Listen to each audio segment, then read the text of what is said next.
বাংলাদেশের রাজনীতিতে আলোচনার কেন্দ্রবিন্দুতে ওবায়দুল কাদেরের পর অন্যতম একটি নাম হলেন এনসিপি-এর মুখ্য সমন্বয়ক নাসির উদ্দিন পাটোয়ারি। বিতর্কিত মন্তব্য এবং স্পষ্টভাষিতার জন্য তিনি প্রায়শই শিরোনামে থাকেন। ২০২৪ সালের ডিসেম্বরে এক সাক্ষাৎকারে বিএনপিকে উদ্দেশ্য করে তিনি বলেন, বাংলাদেশের প্রথম কিংস পার্টি ছিল বিএনপি। আমরা কোনো কিংস পার্টি তৈরি করছি না, বরং ছাত্র জনতার প্ল্যাটফর্ম থেকে দল গঠন করছি।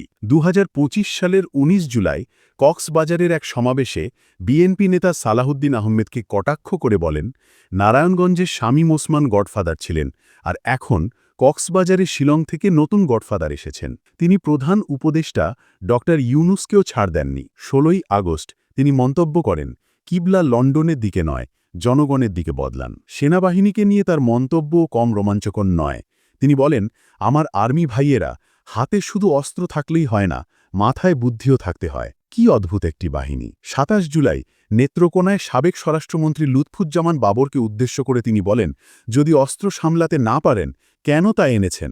এই ঘটনায় দেশের সার্বভৌমত্ব বিপন্ন হয়েছে।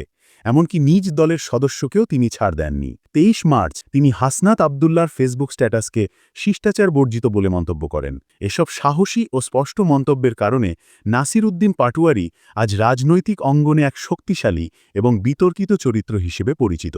ভিডিওটি ভালো লেগে থাকলে অনুগ্রহ করে চ্যানেলটি সাবস্ক্রাইব করুন।